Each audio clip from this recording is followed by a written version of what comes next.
प्यारे परीक्षार्थियों, आप सभी का फिर से एक बार मैं स्वागत करता हूं हमारी जबरदस्त साइंस की विज्ञान की क्लास में, जहां पर हम फिर से एक बार बीपीएससी में पूछे गए वेरियस क्वेश्चन और उसी तरह से एनसीईआरटी एग्जाम्पलर में पूछे जाने वाले जितने भी क्वेश्चन है, जितने भी क्वेश्चन दे उन सभी की आज जबरदस्त धुलाई करने वाली, उसका धुआं उड़ाने वाले। तो जो धुआं उड़ाने आया है, एक बार सेशन को लाइक कर देगा, इसे शेयर कर देगा और ज्वाइन करेगा आज की इस क्लास को। तो चलो शुरुआत करते हैं जबरदस्त मोटिवेशन के साथ।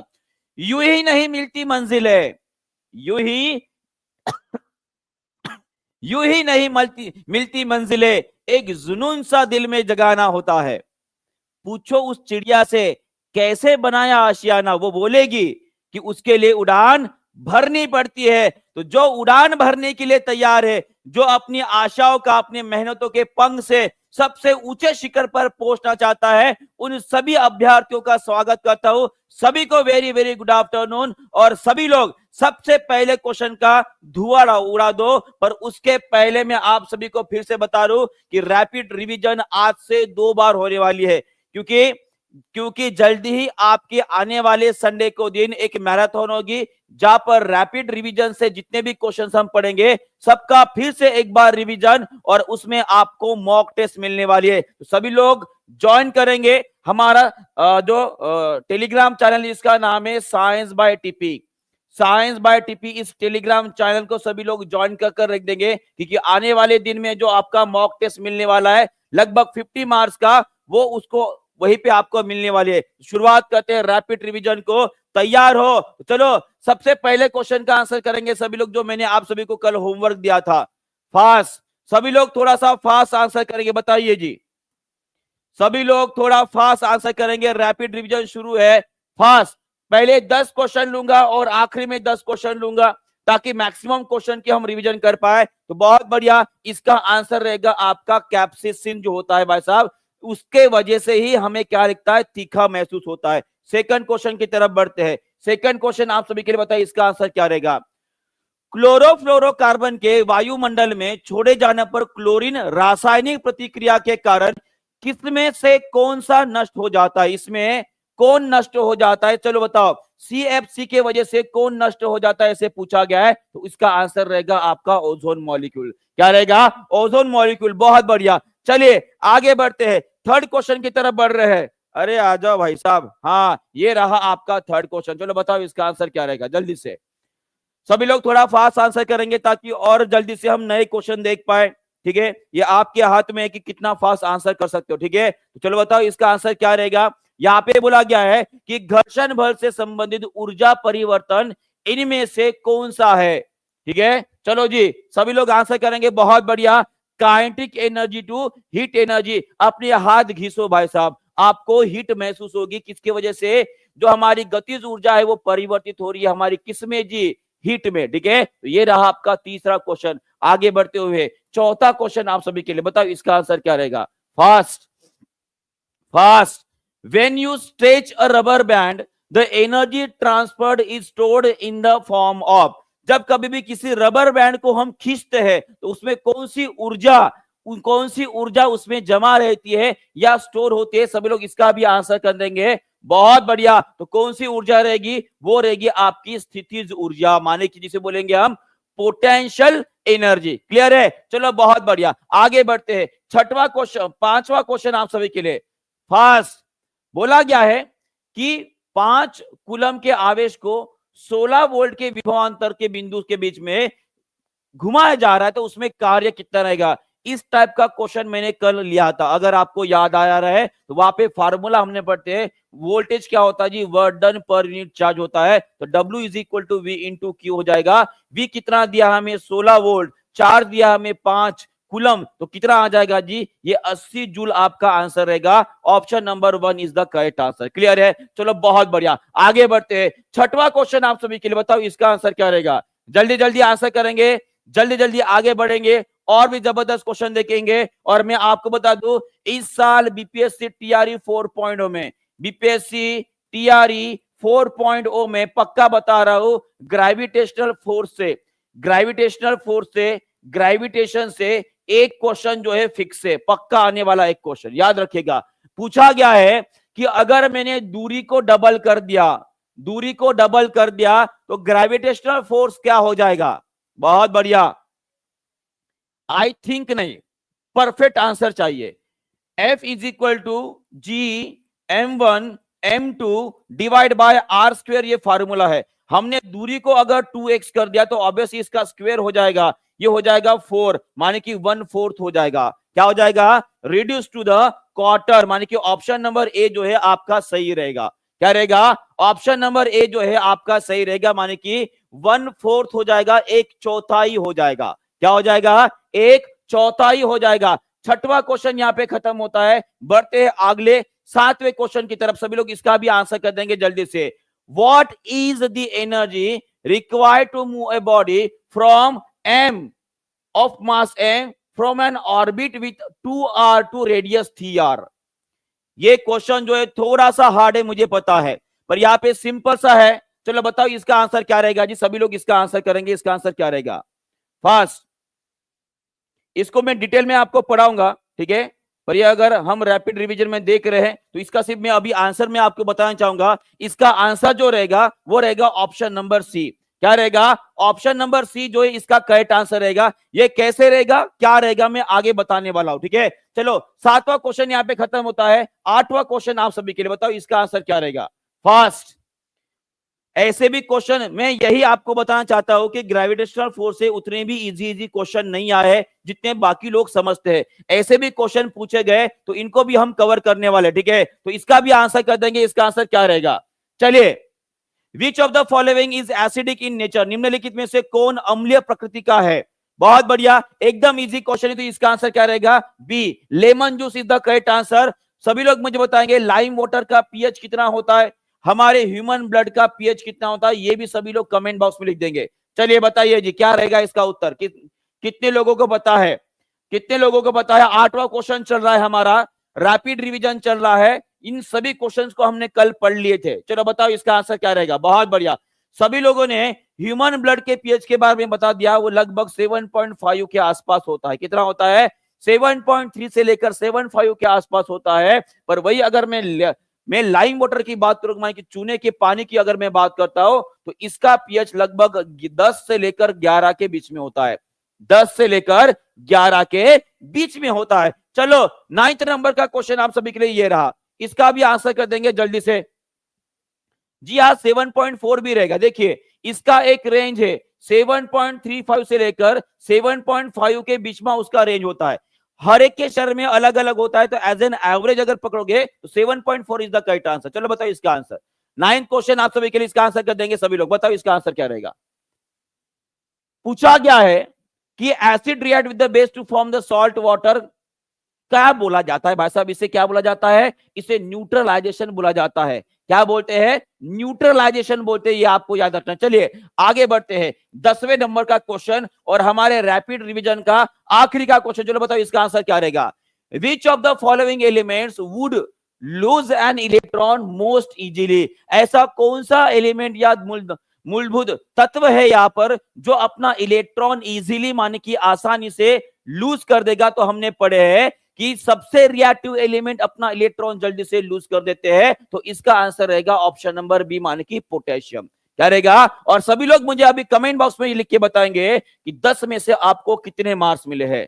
10 आउट ऑफ कितने मार्क्स मिले? सभी लोग कमेंट बॉक्स में लिखेंगे 10 आउट ऑफ कितने मार्क्स मिले हैं। मैं आशा करता हूं कि 10 आउट ऑफ एटलीस्ट 9 तो भी मिलना ही चाहिए। 9 तो भी मिलना ही चाहिए।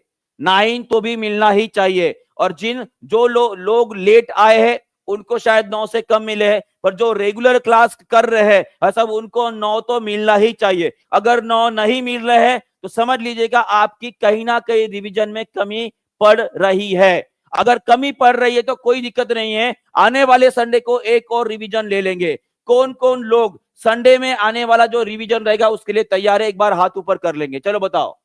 10 में से 10, बिल्कुल 10 में से 10 मिलना ही चाहिए। 10 में से 10 तो मिनिमम मिलना ही चाहिए, ठीक है। और जिनको रिवीजन में तकलीफ हो रही है भाई साहब, संडे को आ जाना। संडे को एक बार पूरे क्वेश्चन के ऊपर से हाथ घुमा लेंगे। क्लियर है? चलो बहुत बढ़िया। तो चलो आज के नए क्वेश्चन के साथ शुरुआत करते हैं। और पहला क्वेश्चन आप सभी के लिए ये रहा। चलो बताओ इसका आंसर क्या रहेगा जी? सभी लोग इसका आंसर करेंगे, इसका आंसर क्या रहेगा? चलो बताओ इसका आंसर क्या रहेगा? विच of the following gas turns lime water into milky? Important question है, मोस्ट इंपॉर्टेंट क्वेश्चन है हम सभी के लिए। केमिस्ट्री का टॉपिक है, केमिकल रिएक्शन एंड इक्वेशन वाला टॉपिक, चैप्टर नाम पता है आपको, एनसीईआरटी का है। और यहाँ पे पूछा गया है कि कौन सी गैस जब कभी भी चूने के पानी से हम भेजेंगे तो भाई साहब वो मिल्की हो जाएगा, दूधिया हो जाएगा। तो इसका आंसर रहेगा आपका कार्बन डाइऑक्साइड। क्या रहेगा?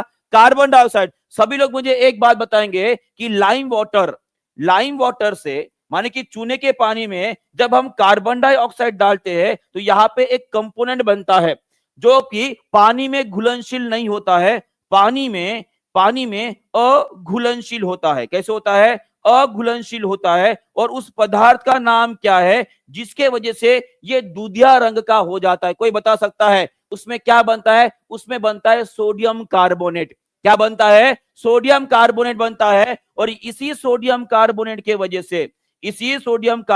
वजह से ये जो भाई साहब आपका चूने का पानी है वो कैसे हो जाता है जी? दूधिया रंग का हो जाता है। कैसे हो जाता है? दूधिया का रंग हो जाता है। बहुत बढ़िया, CaCO3 उसका केमिकल फार्मूला रहेगा।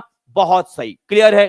क्लियर है? यहां तक समझ में आ गया? सभी लोग कमेंट बॉक्स में ये भी लिख के बताएंगे कि भाई साहब अगर ये लाइम वाटर की बात कर रहा हो, ठीक है, तो ऑब्वियसली उसमें हमने कार्बन डाइऑक्साइड डाला। और उसी तरह से अगर मैं सोडा पानी की बात करता हूं, सभी लोग यहां पर ध्यान देंगे, अगर मैं सोडा पानी की बात करता हूं, सोडा पानी आप सभी को पता है, सोडा पानी जिसे हम सोडा वाटर बोलते हैं, बराबर है। सोडा पानी में कौन सी गैस होती है जी? चलो ये क्वेश्चन हमारे बीपीएससी में पूछा गया, सब लोग इसका आंसर करेंगे जी। मैं कैल्शियम कार्बोनेट ही बोल रहा हूं, मैं कैल्शियम कार्बोनेट ही और सॉरी जी, बिल्कुल यहां पे कैल्शियम कार्बोनेट रहेगा, कैल्शियम कार्बोनेट रहेगा, ठीक है।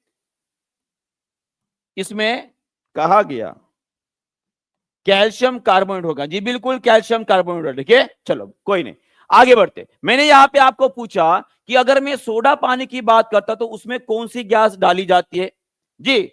बिल्कुल कैल्शियम कार्बोनेट होगा। थोड़ा सा बह गया था मैं, ठीक है। हाँ, सोडा पानी में कौन सी गैस डाली जाती है? वो डाली जाती है आपकी कार्बन डाइऑक्साइड गैस डाली जाती है। कौन सी गैस डाली जाती है? Carbon dioxide. हाँ जी, बिल्कुल बिल्कुल उसी की तरह से मैं एक्सप्लेन भी करने की कोशिश कर रहा हूं। सोडा पानी में कार्बन डाइऑक्साइड की गैस डाली जाती है। और एक बात मुझे बताइए, जब सोडा पानी में आप कार्बन डाइऑक्साइड डाल रहे हो तो सोडा पानी का जो पीएच मान है वो कितना हो जाएगा और इसका गुणधर्म कौन सा रहेगा? ये क्वेश्चन हमें पूछे गए हमारे बीपीएससी में। अगर मैं इसके गुणधर्म की बात करता तो हमने ये पढ़े हैं कि जब कभी भी कोई नॉन मेटल माने कि अधातु को हम पानी के साथ रिएक्ट करते या उसके ऑक्साइड्स बनाते हैं तो ऑक्साइड कैसे होते हैं जी? वो अम्लीय होते हैं। कैसे होते हैं? अम्लीय होते हैं। माने कि एसिडिक होती है। माने कि गुणधर्म कैसे रहेगा? एसिडिक रहेगा। सोडा पानी कैसे रहेगा? एसिडिक रहेगा। और ऑब्वियसली उसका पीएच मान 7 से आपको कम देखने को मिलेगा। क्लियर है? और अगर आपको पूछा जाता है कि इसी सोडा पानी में जो हमने कार्बन डाइऑक्साइड रखा है उसका काम कौन सा है? उसका कोई भी काम नहीं भाई साहब, जस्ट फॉर द फन उसको कार्बन डाइऑक्साइड को उसको डाल दिए, ठीक है। चलो, और उसी तरह से जितने भी शीत पेय होते हैं जिसे हम कोल्ड ड्रिंक्स बोलते हैं, सभी लोग आंसर सुनेंगे। देखिए, जितने भी कोल्ड ड्रिंक्स होते हैं इनमें एक प्रिजर्वेटिव का इस्तेमाल किया जाता है। उस प्रिजर्वेटिव का नाम सभी लोग कमेंट बॉक्स में लिखेंगे। चलो बताओ जी। बिल्कुल, क्योंकि उसमें एसिड होता है और एसिड जो होता है हमारे दांत के ऊपर की जो लेयर होती है भाई साहब उसको जो है घिसती है, उसको मेल्ट करती है। इसके वजह से आपके दांत जो है वह थोड़ा सा अलग लगते हैं। सोडियम बेंजोइड, बहुत बढ़िया, सोडियम बेंजोइड होता है, बराबर है। चलो ये पता है आपको। आगे बढ़ते हैं, नेक्स्ट क्वेश्चन यूपी पीसीएस में पूछा गया क्वेश्चन है। देखते हैं कितने लोग इसका आंसर कर पाते हैं। इस क्वेश्चन को अभी अभी आपने आंसर दिया था और देखिए क्वेश्चन को कैसे घुमाकर पूछा जाता है एक दूसरे एग्जामिनेशन में। वो क्वेश्चन पूछा गया था हमारे टीआरई 2 में, है ना। मिर्ची वाला क्वेश्चन हमारे टीआरई 2 में पूछा गया था और ये क्वेश्चन देखो 2018 में यूपीपीसीएस में पूछा गया क्वेश्चन है, तो ये भी हमारे लिए इंपॉर्टेंट रहेगा। चलो सभी लोग इसका भी आंसर कर देंगे सभी लोग। Red chili is spicy because it contain, अगर मैं लाल मिर्ची जो भाई साहब आपकी तीखी होती है उसमें कौन सा केमिकल होता है, तो उसमें होता है आपका कैप्सेसिन होता है। क्या होता है? कैप्सेसिन होता है, जिसके वजह से हमें ये मिलता है। और उसी तरह से सभी लोग मुझे कमेंट बॉक्स में ये भी लिखकर बताएंगे कि हम हमारी जीभा जो है, हमारी जो जीभा है उसके ऊपर टेस्ट बर्ड्स होते हैं। अगर आपको याद आ रहा है, मान लीजिए हमारी जीभा है, हमारी जीभ है, हमारी टंग है, और यहां पर हमने पढ़े थे कि हमारी जीभा के ऊपर क्या होते हैं जी? टेस्ट बर्ड्स होते हैं, टेस्ट बर्ड्स होते हैं, जिसके वजह से हमें टेस्ट माने कि कोई भी चीज को खाने के बाद उसका कोई ना कोई स्वाद हमें महसूस होता है। तो सभी लोग मुझे ये बताएंगे कि कहां पर टेस्ट बर्ड्स होते हैं? ए, बी, सी एंड डी। चलो मैं आपको ऑप्शन देता हूं, ये ए, बी, सी, डी। तो जो स्पाइसी वाला जो टेस्ट होता है, स्पाइसी वाला टेस्ट होता है, जो मिर्च वाला टेस्ट होता है, ए बी सी डी में से कहां पर होता है? चलो बताओ, सभी लोग आंसर करेंगे, जल्दी जल्दी आंसर करेंगे। क्या रहेगा जी उत्तर? ये तीखा वाला टेस्ट जो है हमारी जीभा के ऊपर कहां पर होता है? क्या बात है, बहुत बढ़िया, बहुत बढ़िया। कुछ कुछ लोगों ने बस सही उत्तर दिया। तो मैं आपको बताना चाहूंगा, हमारी जीभा के ऊपर स्पाइस के लिए कोई भी टेस्ट बर्ड नहीं होती है, कोई भी टेस्ट बर्ड्स नहीं होती है, आपको ध्यान में रखना है। स्पाइस में जो आपका कैप्सेसिन नाम का केमिकल होता है, उसके वजह से जब ये हमारे मुंह के अंदर जो नर्व सेल्स होते हैं उनको टच करता है, सभी लोग यहां पर सुनेंगे, जब नर्व सेल्स उनको टच करता है तो हमारे ब्रेन को, हमारे दिमाग को ये लगता है कि भाई साहब आग लगी है। क्या लगता है उसे? आग लगी है। और उसी आग लगना मतलब ही उसे हम क्या बोलते हैं? भाई साहब तीखा लग गया। और इसीलिए जब कभी भी तीखा लगता है, सबसे पहले हम क्या करते हैं? सबसे पहले पीते हम पानी। क्या पीते हैं? पानी। क्योंकि हमारे दिमाग को यह पता है कि जब कभी भी आग लगे तो आग को बुझाने के लिए किसका इस्तेमाल किया जाता है? पानी का। और इसलिए हम पानी पीते हैं। पर मैं आपको बता दूं कि जब कभी भी आपको तीखा लगे, बहुत ही ज्यादा मिर्ची लग गई, तो भाई साहब उस टाइम पे आपको क्या खाना चाहिए जी?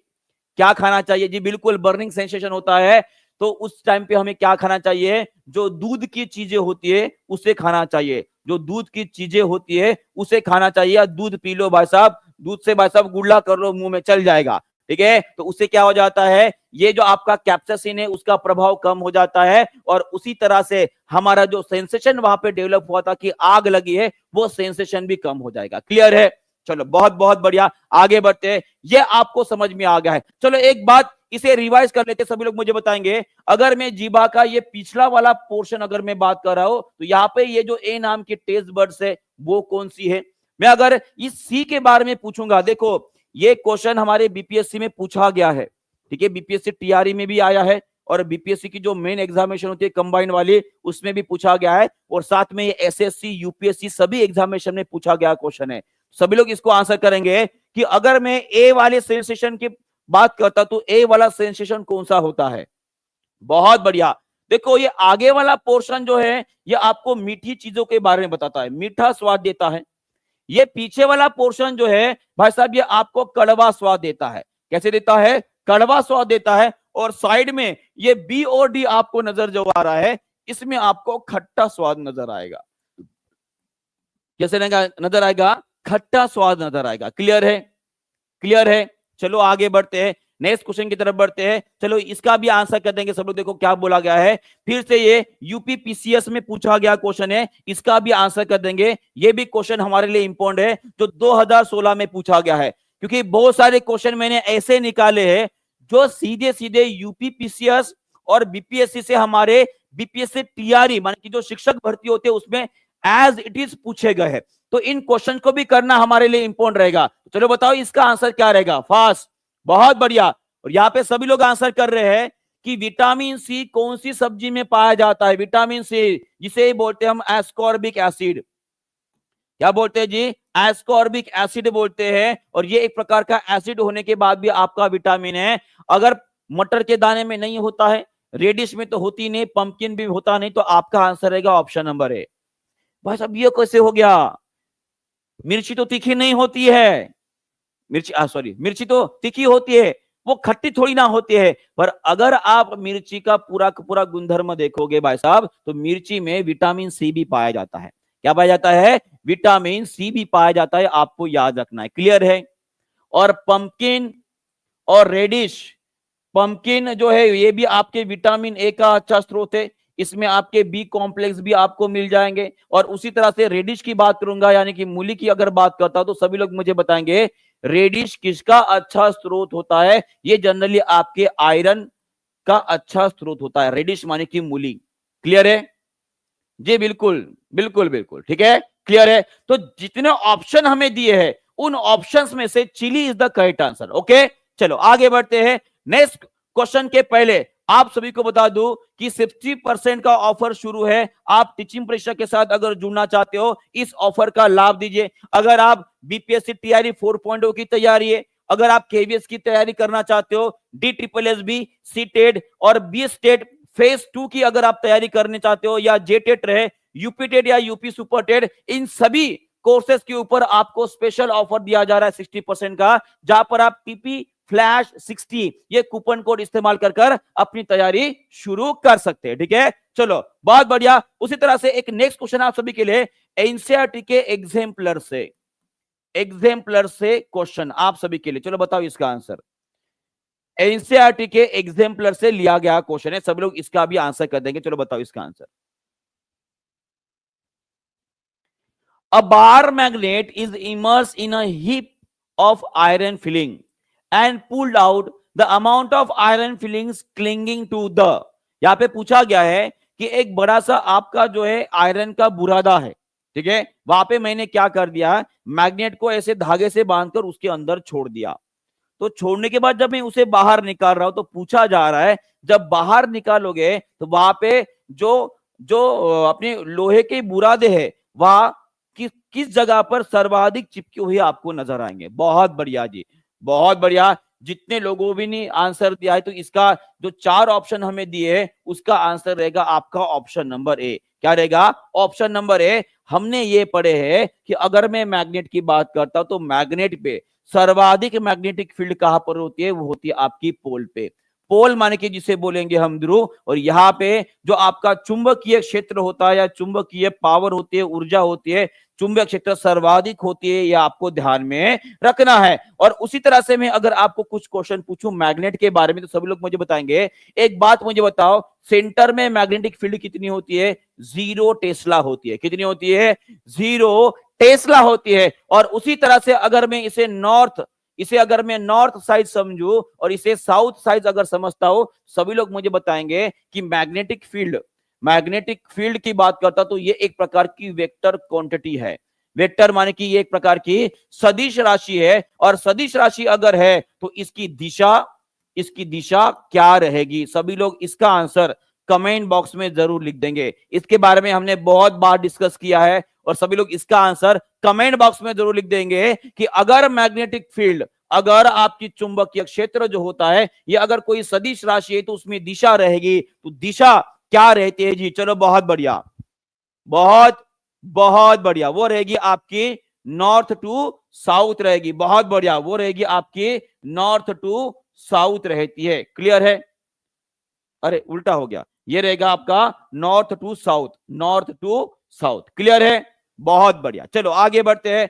नेक्स्ट क्वेश्चन आप सभी के लिए बताओ, मैग्नेट के ऊपर ही ये क्वेश्चन दिए गए हमारे एनसीईआरटी के एग्जाम्पलर में। चलो बताओ, इसका भी आंसर कर देंगे सभी लोग। What happen when a bar magnet is cut into the 2 half? माने कि यहां पे बोला गया है कि हमारे पास कोई बार मैग्नेट है। बार का मतलब ये नहीं कि भाई साहब बार में बैठकर भाई साहब जो है मैग्नेट खेल रहा है जी, बिल्कुल भी नहीं, ऐसा नहीं समझना है। बार मैग्नेट माने कि इस प्रकार का आपके पास मैग्नेट है, चुंबक है, और उसे हमने 2 भागों में विभाजित कर दिया। तो बोला गया है, इसमें ऑप्शंस दी है। चलो सभी लोग एक बार ऑप्शंस को अच्छे से पढ़ लेंगे। Each piece will have only one pole, जी नहीं, बिल्कुल नहीं। Each piece will have both north and south pole is the correct answer. Option number B is the correct answer. अगर आप किसी भी मैग्नेट को 2 भागों में विभाजित करते हो, तो जितने भी भाग करो, दो ही नहीं, दो से भी अधिक अगर भाग करते हो तो जितने भी उसके मैग्नेट के भाग बनाओगे, जितने टुकड़ों में उसे तोड़ोगे, वो हर एक टुकड़ा एक इंडिविजुअल मैग्नेट की तरह, इंडिविजुअल एक चुंबक की तरह काम करेगा। उन सभी चुंबक के टुकड़ों में क्या रहेगा? नॉर्थ एंड साउथ पोल रहेगा। क्लियर है? यहां पे क्लियर है? बहुत बढ़िया। यहां पे एक पॉइंट दिया गया, अगर आप ध्यान दे रहे हो, मैग्नेटिक प्रॉपर्टी डिसअपियर बोला गया है। कोई मुझे बता सकता है, कोई मुझे बता सकता है, अगर हमने पढ़े हैं कि किसी भी चुंबक चुंबक को हम अगर गर्म करें भाई साहब, उसे अगर हम हिट करते हैं तो एक पर्टिकुलर तापमान पर जो मैग्नेट होता है भाई साहब, वो अपनी चुंबकीय ताकत खो बैठता है, अपने चुंबकीय ताकत खो बैठता है। तो वो उस तापमान को क्या बोला जाता है? सभी लोग कमेंट बॉक्स में जल्दी जल्दी आंसर करेंगे। उस तापमान को क्या बोला जाता है जहां पर चुंबक अपनी चुंबकीय ताकत खो बैठता है? जब उसे गर्म किया जाए तो उसे बोला जाता है जी, क्या बोलेंगे? उसे बोलेंगे हम क्यूरी टेम्परेचर। क्या बोलेंगे जी? Curie temperature. मान कि एक ऐसा तापमान जहां पर फेरोमैग्नेटिक मटेरियल भाई साहब पैरामैग्नेटिक मटेरियल में कन्वर्ट हो जाता है, माने कि वो अपनी ताकत खो बैठता है। क्लियर है? क्लियर है जी? याद रखिएगा, उसे क्यूरी टेम्परेचर बोला जाता है। हिंदी में भी लिख देता हूं, उसे हम बोलेंगे क्यूरी टेम्परेचर या क्यूरी तापमान बोलेंगे। ओके, चलो बहुत बढ़िया, आगे बढ़ते हैं। और ये रहा आपका मैग्नेट। अगर हम दो भागों में इसे विभाजित करेंगे तो भाई साहब वो कैसे? नॉर्थ साउथ पोल ही वो ये होगा, कट होगा। ओके, चलो आगे बढ़ते हैं। नेक्स्ट क्वेश्चन आप सभी के लिए, what is the SI unit of magnetic flux density? देखते हैं कितने लोग इसका सही उत्तर कर पाते हैं। चलिए बताइए इसका आंसर क्या रहेगा? Magnetic flux density,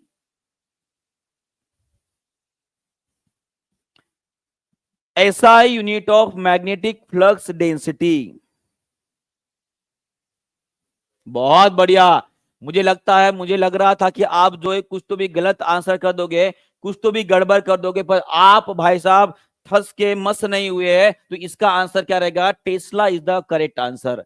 Tesla is the correct answer. बहुत बढ़िया। तो इसका ऐसा यूनिट आपका टेस्ला है, और ये गॉस जो नजर आ रहा है ये आपका सीजीएस यूनिट है। ये भी आपको ध्यान में रखना है। क्या है? सीजीएस यूनिट होता है, ये आपको ध्यान में रखना है। और टेस्ला को हम कैसे लिख सकते हैं? उसे हम वेबर पर मीटर स्क्वायर लिखते हैं। क्या लिखते हैं? वेबर पर मीटर स्क्वायर लिखा जाता है। ये भी आपको ध्यान में रखना है। क्लियर है? हाँ बिल्कुल बिल्कुल। हाँ जी, वही ठस से मस नहीं होते हैं, ठस से मस जो भी है। ठीक है, चलो नेक्स्ट क्वेश्चन की तरफ बढ़ते हैं। इसका आंसर कर देंगे, a free suspended magnet always align itself in which direction? यहां पे बोला गया है कि किसी भी मैग्नेट को अगर मैंने धागे से बांध दिया और उसे घुमाकर छोड़ दिया तो वो मैग्नेट खुद को कौन सी दिशा में हमेशा हमेशा अपने खुद को रेखांकित करेगा, या उसको खुद को डायरेक्शन में, कौन से डायरेक्शन में अलाइन करता है? एकदम इजी क्वेश्चन है। तो इसका आंसर रहेगा आपका नॉर्थ साउथ। क्या रहेगा? North south is the correct answer. Clear है? बहुत बढ़िया, बहुत बहुत बढ़िया। और सभी लोग जो है मुझे कुछ मैग्नेटिक मटेरियल्स के नाम बताएंगे। जो मैग्नेटिक मटेरियल्स होते हैं उनके कोई भी मुझे तीन नाम बताइए, तीन नाम बताइए जो चुंबक के द्वारा आकर्षित किए जाते हैं। चलो बताओ, सभी लोग आंसर करेंगे। सबसे पहला आपको ध्यान में रखना है, कौन सा है जी? वो सभी को बच्चों को बताए, उसका नाम है आयरन। आयरन माने कि क्या होता है? लोहा। मैं दूसरी अगर बात बोलता हूं तो वो होता है आपका कोबाल्ट। क्या होता है? कोबाल्ट। और उसी तरह से मैं तीसरी अगर बात बोलूंगा, जो निकल होता है भाई साहब, जो निकल होता है ये भी एक प्रकार का मैग्नेटिक मटेरियल है, जिसे हम बोलते हैं फेरो मैग्नेटिक मटेरियल। क्या बोलते हैं? फेरो मैग्नेटिक मटेरियल बोलते हैं। इनको क्या बोलेंगे हम? इनको बोलेंगे हम फेरो मैग्नेटिक मटेरियल। और फेरो मैग्नेटिक मटेरियल का नाम मतलब क्या होता है? ऐसे पदार्थ या ऐसे चीजें जो चुंबक की तरह बहुत जोर से आकर्षित होते हैं, मान कि उनके बीच में, चुंबक और इनके बीच में आकर्षण ज्यादा होता है, उनको हम क्या बोलेंगे? फेरोमैग्नेटिक मटेरियल बोलेंगे। ये आपको ध्यान में रखना है। और उसी तरह से जो हम कृत्रिम चुंबक बना सकते हैं, माने कि इन पदार्थों को इस्तेमाल कर कर हम एक आर्टिफिशियल मैग्नेट बना सकते हैं, ये आपको ध्यान में रखना है। फेरोमैग्नेटिक मटेरियल का इस्तेमाल कर कर कैसे बनाएंगे जी?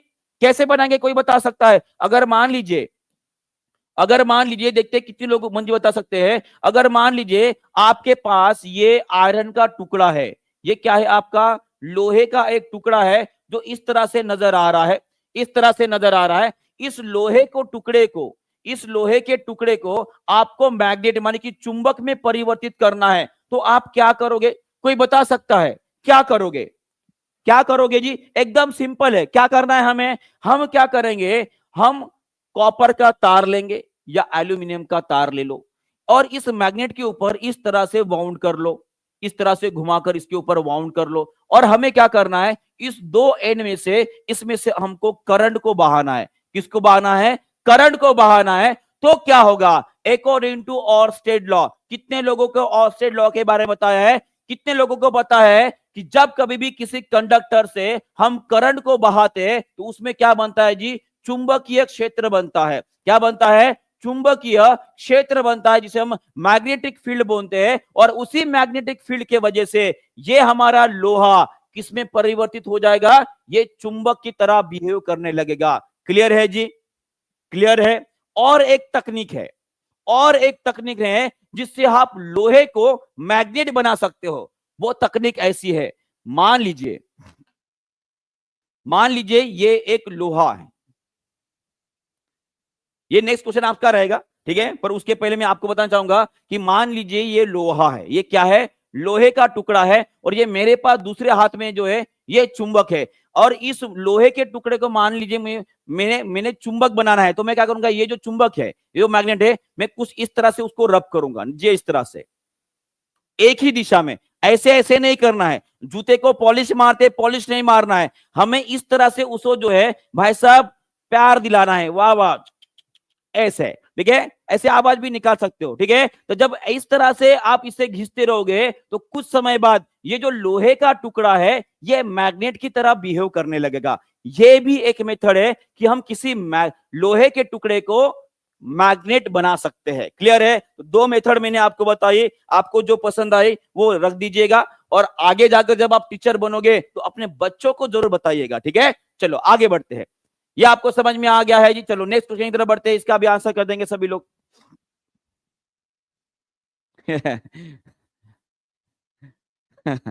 चलो सभी लोग इसका भी आंसर करके, if a strong magnet is heated what happen to the its magnet. देखो ये क्वेश्चन पूछा गया है ना? जब कभी भी किसी चुंबक को हम क्या करते हैं, गर्म करते हैं, तो उस टाइम पे उसके मैग्नेटिज्म के ऊपर कौन सा असर पड़ता है, ये पूछा गया है। तो ऑब्वियस है वो कैसे हो जाएगा, कम हो जाएगा। क्या हो जाएगा? कम हो जाएगा। और वही जो मैंने आपको बताया था कि क्यूरी टेम्परेचर या क्यूरी तापमान, वो तापमान होता है जिसके ऊपर चुंबक जो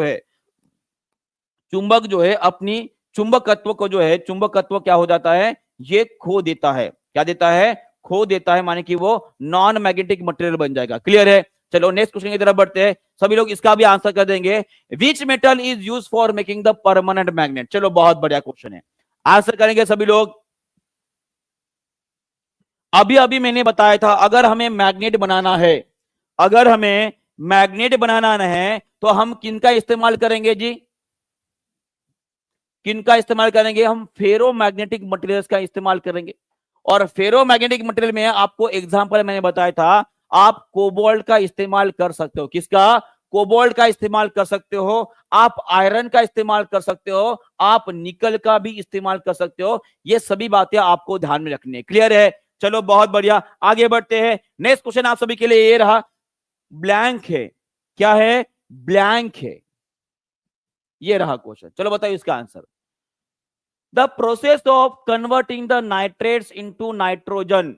सभी लोग इस क्वेश्चन को अच्छे से पढ़कर आंसर करेंगे, नहीं तो ऐसे ही अगर सीधा पढ़कर आंसर करोगे तो गलत दे दोगे, ये ध्यान में रखना है, ठीक है? चलो बताओ इसका आंसर क्या रहेगा।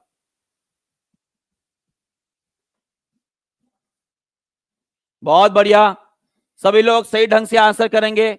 और मुझे पता था, इसलिए मैंने बोला था कि क्वेश्चन को पहले अच्छे से पढ़ेंगे, उसके बाद जो है आंसर करेंगे। मैंने पहले भी बोला था, अभी भी बोल रहा हूं कि बीपीएससी क्वेश्चन में दम नहीं होता है, आपके उसके ऑप्शन में दम होता है। और पूछने का तरीका क्या है वो पूछा गया है, आपने उल्टा जवाब दे दिया है, आप बोल रहे हो सर नाइट्रोजन फिक्सेशन, इसका मतलब ये होता है कि वातावरण में जो नाइट्रोजन होता है, वातावरण में जो नाइट्रोजन गैस होती है, इस गैस को परिवर्तित कर कर मट्टी में डाला जाता है। कौन से रूप में? वो डाला जाता है आपके नाइट्राइड्स के रूप में या नाइट्रेट्स के रूप में। इस प्रक्रिया को हम बोलते हैं नाइट्रोजन फिक्सेशन। आपको उल्टा पूछा गया है, आपको उल्टा पूछा गया है, आपको पूछा गया है कि मुझे बताइए कि ये नाइट्राइड्स का नाइट्रोजन में परिवर्तित जो किया जाता है उसे क्या बोला जाता है? उसे क्या बोला जाता है? उसे बोला जाता है आपका डीनाइट्रिफिकेशन बोला जाता है। तो आपका करेक्ट आंसर क्या रहेगा?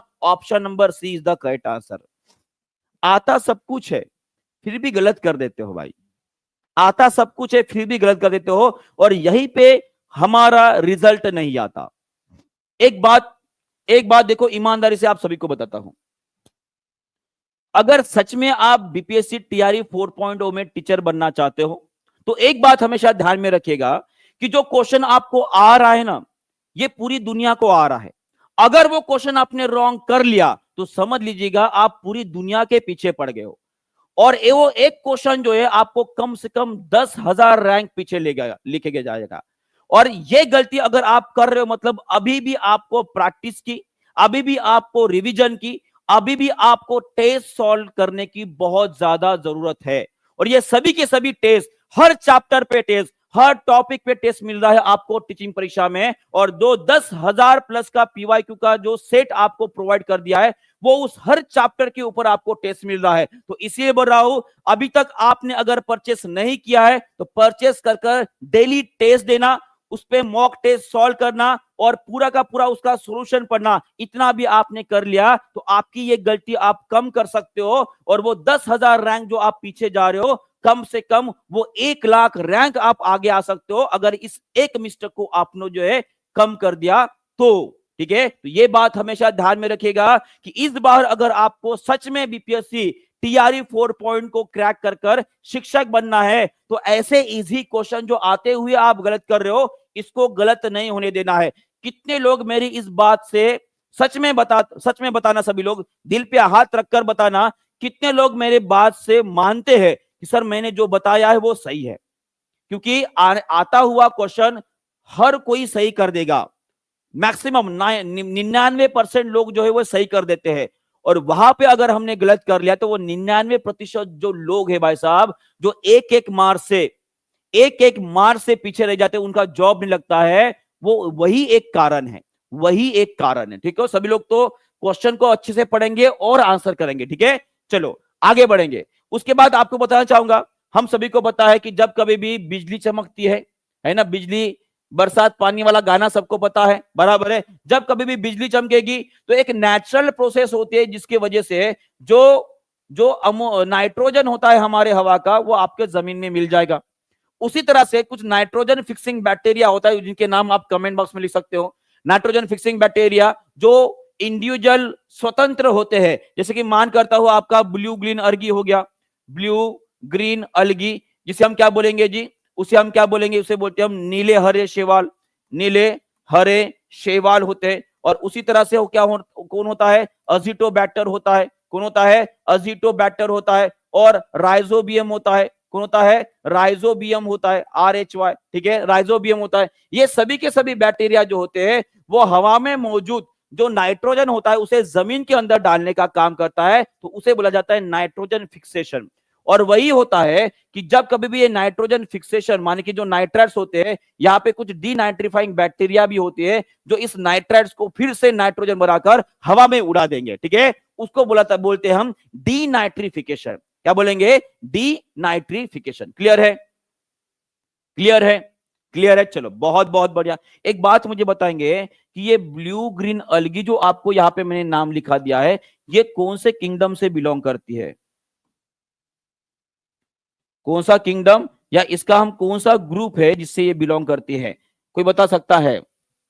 मैंने कल ही जो है इस चैप्टर को शुरुआत की है जहां पर हम पढ़ रहे बायोलॉजिकल क्लासिफिकेशन, और कल मैंने आपको डिटेल में RH विटाकर साहब जी ने जो 5 किंगडम क्लासिफिकेशन बताया था उसके बारे में मैंने कल डिस्कस किया है। सभी को याद है? जो पेड़ वाला बच्चा है सभी को याद है? हमने कल पढ़े थे, वहां पर मैंने आपको बताया था। बहुत बढ़िया जी। वो किंगडम कौन सा है जी? वो है आपका मोनेरा ग्रुप है। कौन सा है? मोनेरा। और ये कौन से ग्रुप से बिलोंग करती है? ये आते हैं आपके प्रोकैरियोटिक्स में आएंगे। किस में आएंगे? तो एक बात मुझे बताइए, क्या ब्लू ग्रीन अर्गी में न्यूक्लियस होता है जी? क्या इसके अंदर न्यूक्लियस होता है? यस और नो? सभी लोग एक बार कमेंट बॉक्स में आंसर लिख देंगे। अगर मैं ब्लू ग्रीन अलगी, जिसे हम नीले हरे शैवाल बोलते हैं, क्या इनके अंदर न्यूक्लियस रहेगा? अगर वो प्रोकैरियोटिक्स में आते हैं जी, नहीं रहेगा। इनके अंदर न्यूक्लियस नहीं रहेगा। तो इनका डीएनए कहां पर रहेगा? इनका डीएनए रहेगा आपके साइटोप्लाज्म में रहेगा, कोशिका द्रव्य में रहेगा। किस में रहेगा? साइटोप्लाज्म माने की कोशिका द्रव्य में रहेगा। क्लियर है? चलो आगे बढ़ते हैं। नेक्स्ट क्वेश्चन आप सभी के लिए एनडीए के एग्जामिनेशन में पूछा गया 2016 का क्वेश्चन है। सभी लोग इसका भी आंसर कर देंगे। A plant having yellow leaves, अगर किसी पौधे के अंदर आपके पीले पत्तियां मिल रही है, अगर वो डेड स्पॉट्स नजर आ रहे हैं, इसका मतलब क्या है? उसमें किसकी कमी है? चलो अब बोलोगे सर ये क्वेश्चन बड़ा ही खतरनाक है, और ये पीला रंग देखकर भी आप पीले पीले होते जा रहे हो भाई साहब। पीला रंग देखकर पीले होते जा रहे हो, तो पीले ना हो, पीले ना हो। शादी ऐसे ही नहीं होगी, जब तक नौकरी नहीं तो छोकरी तो वैसे भी मिलने वाली नहीं है। ये पीला रंग देखकर जो खुश हो रहे हैं ना, ये कुछ समय की आपकी खुशी। एक बात मुझे बताओ, मैंने आपको बताया था, अगर मैं पत्तों की बात करता हूं, उसके अंदर होता है आपका क्लोरोफिल। क्या होता है? क्लोरोफिल पिगमेंट होता है। और इस क्लोरोफिल पिगमेंट में इसका जो हरा रंग होता है, ठीक है, हमने पढ़े हैं। तो क्लोरोफिल पिगमेंट में ऐसा कौन सा मिनरल होता है जी? चलो बताओ, क्लोरोफिल पिगमेंट में कौन सा मिनरल होता है? वो होता है आपका मैग्नीशियम होता है। कौन होता है? मैग्नीशियम होता है। अगर एक बात मुझे बताओ, पत्ते ने अपना हरा रंग खो दिया, इसका मतलब किसकी कमी होगी? एकदम कॉमन सेंस वाला क्वेश्चन था, थोड़ा सा सोचने वाला क्वेश्चन था। किसकी कमी हो जाएगी? मैग्नीशियम की कमी हो जाएगी। और यहाँ पे पीला रंग मार रहे हो, तो आपका आंसर क्या रहना चाहिए? मैग्नीशियम रहना चाहिए। क्या रहना चाहिए? मैग्नीशियम रहना चाहिए। सबको क्लियर हो गया है जी? क्लियर हो गया है? आगे बढ़े, आगे बढ़े। चलो आगे बढ़ते हैं। नेक्स्ट क्वेश्चन आप सभी के लिए, बताओ इसका आंसर करेंगे सभी लोग। मैं आपको सिर्फ क्वेश्चन नहीं करा रहा हूं, ठीक है? मेरा मकसद आपको क्वेश्चन कराना सिर्फ नहीं है, मैं आपको एक्चुअल में सोचना कैसी है, आपके सोचने का ढंग किस तरह से रहे, किस तरह से कोई क्वेश्चन अगर आपको नहीं आ रहा है, तो आपके पास जो अवेलेबल नॉलेज है, जितनी जानकारी आपके पास है, उसका इस्तेमाल कर कर आप किस तरह से क्वेश्चन को सॉल्व कर सकते हो, ये भी मैं आपको सिखाने की कोशिश कर रहा हूं। अगर उस पॉइंट को आप मैच कर पा रहे हो या उस पॉइंट को पकड़ पा रहे हो, तो एक बार लाइक जरूर कर देगा, ठीक है? एक बार सभी लोग जो है एक साथ लाइक जरूर कर देंगे, ठीक है? बहुत बढ़िया। कितने लाइक हुए बताओ? जब तक जीजाजी नहीं बोलेंगे मैं नहीं करूंगा, है ना? ऐसा ही है ना? जब तक जीजाजी नहीं बोलेंगे तो हर बार आपको बोलना ही पड़ता है।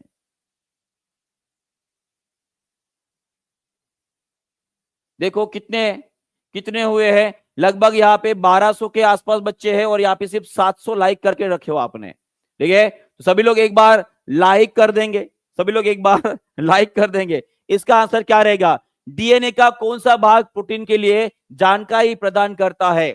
कौन सा रहेगा जी? एकदम इजी क्वेश्चन है। प्रोटीन की जानकारी कौन देता है? हमारे शरीर के अंदर जितने भी महत्वपूर्ण चीजें होती है, वो सभी के सभी उनको कंट्रोल करना, हर चीज की इंफॉर्मेशन किसके पास होती है? तो वो होती है आपकी जीन के पास होती है। किसके पास होती है? जीन जो होते हैं उनके पास होती है। और आपका नाक कैसे रहेगा, आपकी आंख, आपका कलर, आपके बाल, और हर शरीर का हर एक अंग कैसे रहेगा, उसकी सभी के सभी जानकारी किसके पास होती है? वो होती है आपके जीन के पास होती है। किसके पास होती है? जीन के पास होती है। आपको ध्यान में रखना है।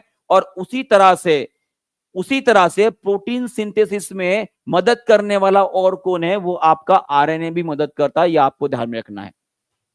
कौन करेगा? आरएनए करेगा। तो एक बात आपको मैं बताना चाहूंगा, तो कुछ डीएनए के ऊपर मैंने क्वेश्चन ली है, देखते हैं कितने लोगों को याद आता है। थोड़ा सा डीएनए को जो है रिवाज कर लेते। चलो बताओ, डीएनए का पूरा नाम क्या है जी? लाइक कर देंगे सभी लोग, 850 लाइक हुए, कम से कम 1000 लाइक तो भी बनते हैं कि नहीं बनते हैं? 1200 के ऊपर बच्चे लाइव दिख रहे हैं यहाँ पे। चलो लाइक कर देंगे सभी लोग एक साथ। डीएनए का पूरा नाम क्या है? ये क्वेश्चन जो रॉन्ग करेगा भाई साहब वो गधा, पक्का बता रहा हूं, ठीक है? कोई भी रॉन्ग नहीं करेगा इस क्वेश्चन को। डीएनए का लॉन्ग फॉर्म क्या है? Deoxy ribose nucleic acid. तो इस आंसर क्या रहेगा? Deoxy ribo nucleic acid. ये आपका सही उत्तर रहेगा। क्या रहेगा? सही उत्तर रहेगा। यह आपको ध्यान में रखना है। एक बात मुझे बताइए, एक बात सभी लोग मुझे बताएंगे कि आरएनए का लॉन्ग फॉर्म क्या है? आरएनए का लॉन्ग फॉर्म क्या है? सभी लोग एक बार, सभी लोग जबरदस्त तरीके से लिखकर मुझे बताएंगे। सभी लोग जबरदस्त।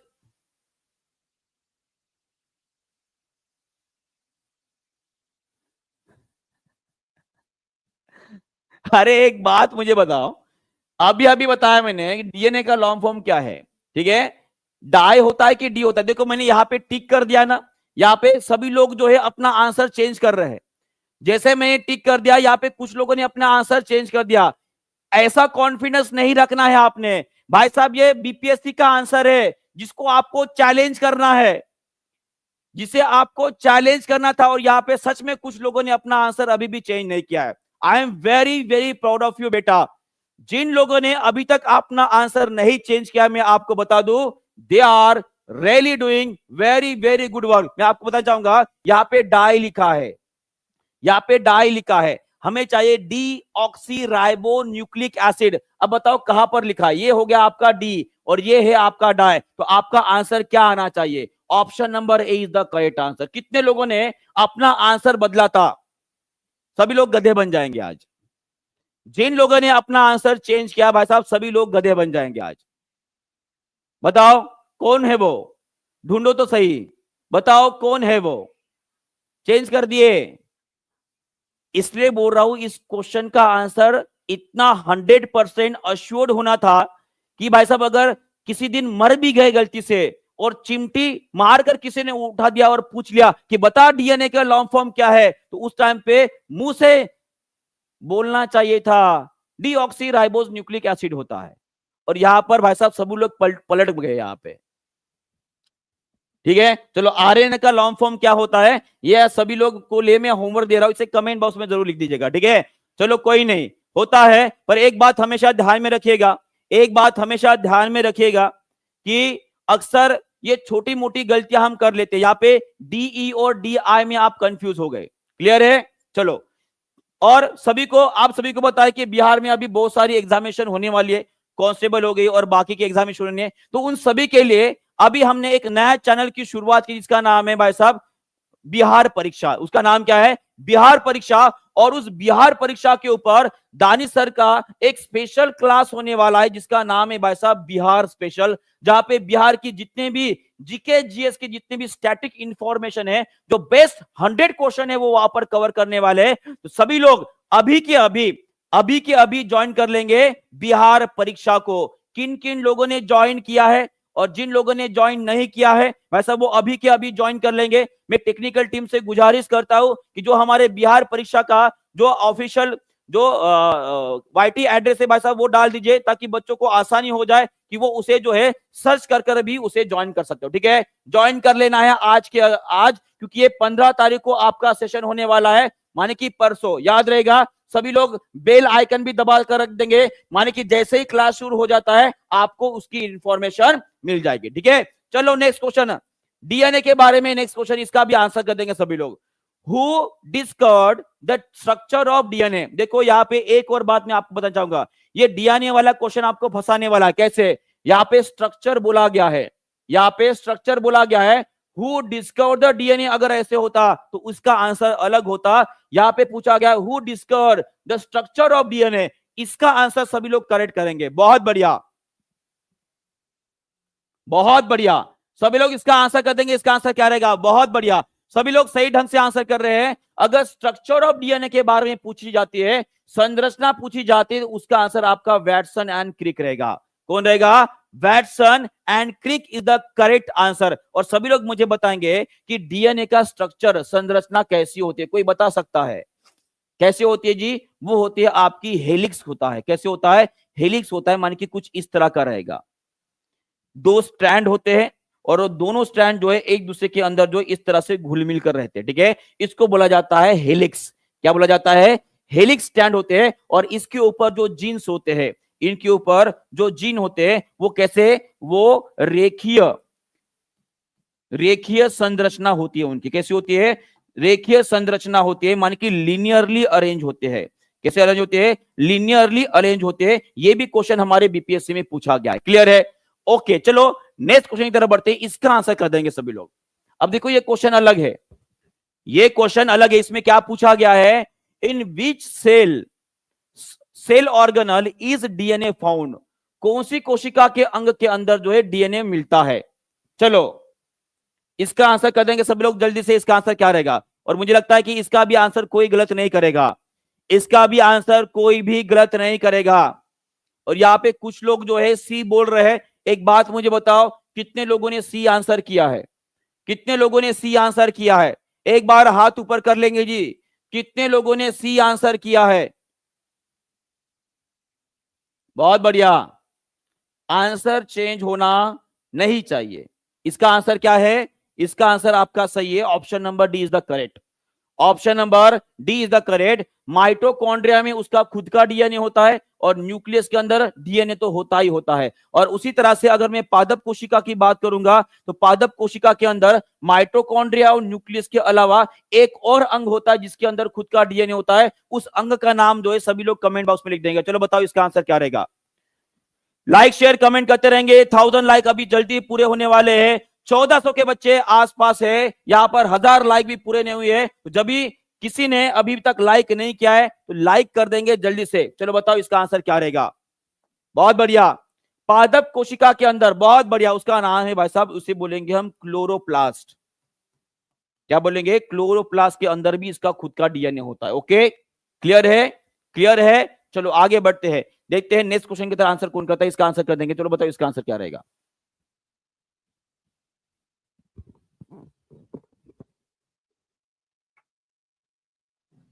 और बहुत बढ़िया, हमारे यहाँ पे 1000 लाइक जो है वो पूरे हो चुके हैं। और उसी तरह से सभी लोग जो है लाइक करते रहेंगे, आगे बढ़ते रहेंगे। अभी तक हमारा सेशन खत्म हुआ नहीं है और हमारा रैपिड फायर सेशन भी होने वाला है, उसके लिए भी सभी लोग तैयार रहेंगे। चलो ठीक है, चलो इसका आंसर करेंगे सभी लोग। The process where the characteristics are transmitted from the parents to the offspring is called as, इसे बोलेंगे हेरेडिटी, माने कि अनुवांशिकता बोलेंगे। क्या बोलेंगे? अनुवांशिकता। और अनुवांशिकता में कुछ डिसीजेस का आपका नाम जो है मुझे बताएंगे। कोई मुझे बता सकता है कि अनुवांशिक रूप से एक जनरेशन से दूसरे जनरेशन की तरफ बढ़ने वाले कुछ रोग, कुछ डिसीज का नाम कोई बता सकता है क्या? सबसे पहला, और कम से कम दो तो भी नाम बता दो, दो नाम बता दो। चलो बताओ।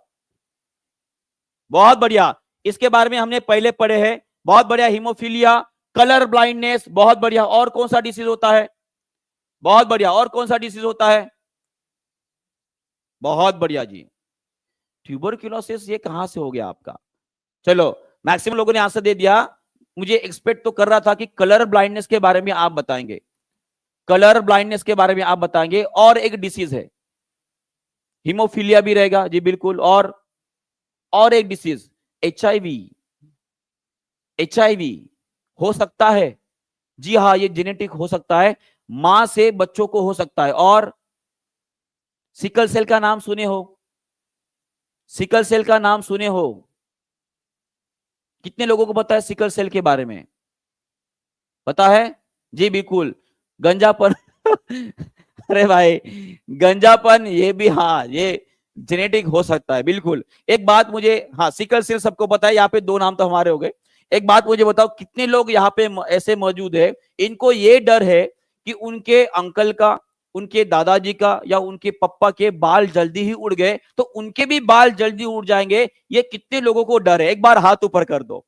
मुझे, मैं भी हाथ ऊपर कर रहा हूं मैं भी हाथ ऊपर कर रहा हूं क्योंकि मुझे भी ये डर है। क्योंकि अगर मेरे पिताजी के बाल जल्दी, भाई साहब, वो टकले हो गए थे तो ऑब्वियसली मुझे भी ये डर है कि भाई साहब मैं भी जल्दी से गंजा हो जाऊंगा। ठीक है, हाँ, देखो यहाँ पे 90% ज्यादा लोगों को ये डर है कि भाई साहब वो जल्दी गंजे होने वाले हैं। कोई नहीं। अरे अच्छा है ना, सभी के सभी गंजे हो जाएंगे तो टेंशन ही नहीं है। ठीक है, चलो बहुत बढ़िया। चलो आगे बढ़ते हैं। नेक्स्ट क्वेश्चन आप सभी के लिए, चलो इसका आंसर कर देंगे।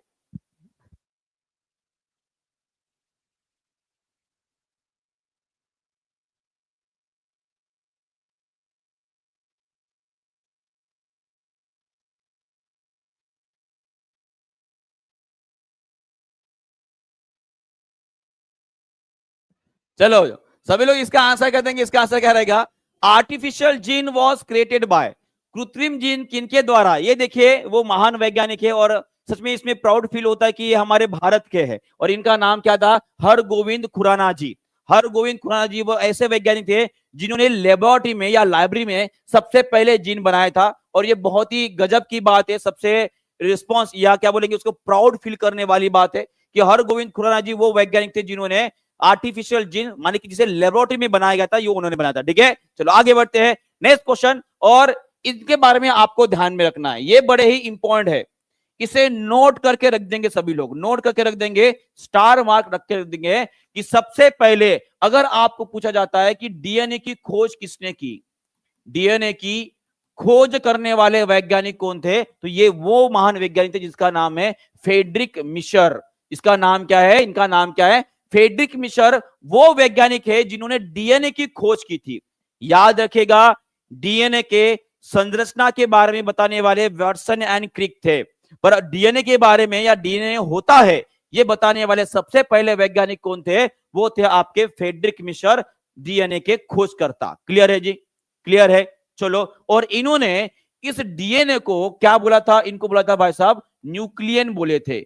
इनको हम उन्होंने क्या बोला था? इसे न्यूक्लियन बोले थे, क्योंकि ये जो इन्होंने सबसे पहले डीएनए देखा था वो उनको कहां पर मिला था? ये उनको देखा थे न्यूक्लियस के अंदर, उन्होंने देखा था। किसके अंदर? न्यूक्लियस के अंदर देखा था, इसलिए न्यूक्लियस के इन माने कि न्यूक्लियन।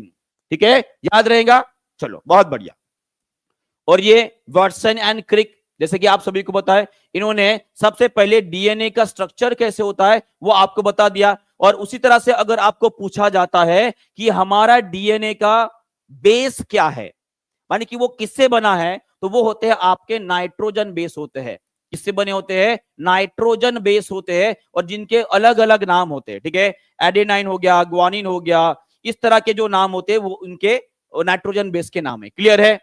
सभी को समझ में आ गया? इसके बारे में और क्वेश्चन लेकर आऊंगा कल, डीएनए के बारे में और थोड़ा सा डिटेल में जानते हैं। क्लियर है? चलो नेक्स्ट क्वेश्चन भी हमें लेने हैं। चलो इसका भी आंसर कर देंगे। देखिए क्वेश्चन क्या पूछा गया है, कोई भी इसका गलत आंसर नहीं करेगा। यहाँ पे पूछा गया है कि फोटोवोल्टाइक प्रभाव की अवधारणा किसने दी थी? कि फोटोवोल्टाइक इफेक्ट होता है, ये बताने वाले वैज्ञानिक कौन थे? चलो बताओ। और इनको इसका प्रूफ देने वाले वैज्ञानिक कौन थे? इनका भी नाम जो है सभी लोग कमेंट बॉक्स में लिख देंगे। चलो बताओ इसका आंसर क्या रहेगा? बहुत बढ़िया।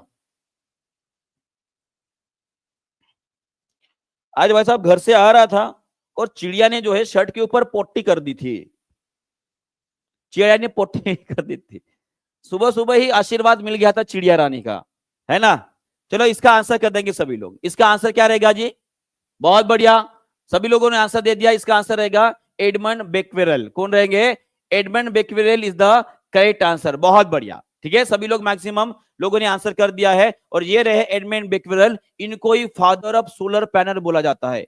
इनको ही हम फादर ऑफ सोलर पैनल बोला जाता है, क्योंकि वही पहले वैज्ञानिक थे जिन्होंने सबसे पहले बताया था कि जब कभी भी किसी वस्तु के ऊपर हम प्रकाश डालेंगे तो उससे इलेक्ट्रॉन्स बाहर निकलेंगे, और उनको ही उन्होंने बोला था फोटोवोल्टाइक इफेक्ट बोलते हैं। बराबर है? और उसी तरह से सभी लोग मुझे बताएंगे कि इस फोटोवोल्टाइक सेल, जिसे हम फोटो इलेक्ट्रिक इफेक्ट बोलते हैं, प्रकाश का